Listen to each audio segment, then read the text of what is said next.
मिथिला के चौड़चन पाबनि अपना आप में एकटा अद्भुत पाबनि होइत अछि। एहि सुंदर सांस्कृतिक देश के उत्तर भारत में मिथिला नगरी बसैत अछि। एहि सुंदर सांस्कृतिक प्रदेश के खान पान वेशभूषा ओहिरन पहिरन एवं मिठगर बोली के त बाते जुदा अछि। मिथिला के कला संस्कृति पाबनि त्योहार दुनिया भर में प्रसिद्धि पाबि रहल अछि।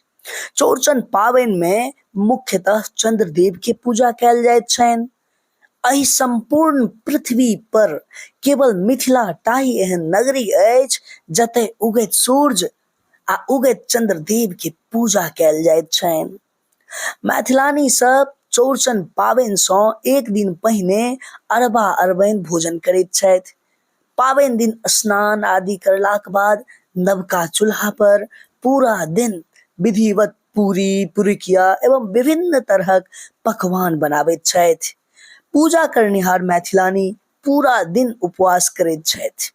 साँझुक बेरिया धरि सब पकवान बनलाक बाद अरिपन देल जाइत अछि।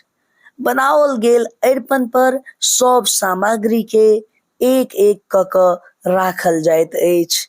दही के मटकूरी, केरा के घौर, मिठाई एवं पकाओल गेल सब सामग्री के एक एक कऽ राखल जाइत अछि और फिर विधिवत ओहि अर्घ्य के चंद्रदेव के अर्पित कयल जाइत अछि। एहन कहल जाइत छै जब जहन पूरा देश अर्धचंद्र के देखै सँ परहेज करैत छथि, ओहि समय में ओहि अर्धचंद्र के मैथिल भाई बंधु पुष्प जल अर्पित कय कऽ पूजा करैत छथि। जहिना छठ पूजा में मिथिला के लोग सूर्य के उगय के इंतजार करैत छथि, तमाम पकवान बना कऽ, तहिना चौड़चन पाबनि के दिन लोग अपन आंगन सँ चौठी चान के अर्घ दैत छथि।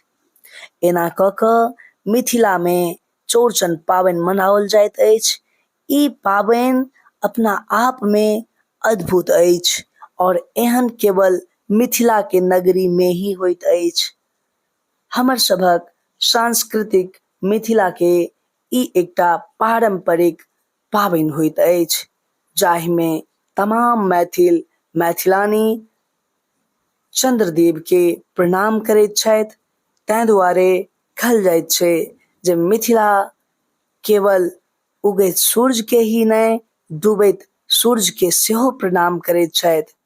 एहि माटि के अनंत गाथा अछि और प्रत्येक गाथा अपना आप में एकटा वास्तविक रहस्य अछि। मिथिला के लोकक ई जिम्मेदारी बनैत छनि जे ओ कोना कऽ अपन संस्कृति के और सुंदर और सुव्यवस्थित तरीका सँ आगाँ की ओर लऽ जाथि। आधुनिक युग में तमाम तरहक जे प्राकृतिक चीज छल जकरा हम सब पाछा छोड़ि देलहुँ, ओहि के पुनः एक बेर सहेजबाक अवसर हमरा सभक भेट रहल अछि और एहि शानदार प्रोसेस सँ हम सब मानव समाज के लेल एकटा सुंदर समाज दऽ सकैत छियनि। बहुत बहुत धन्यवाद। जय हिंद, जय मिथिला।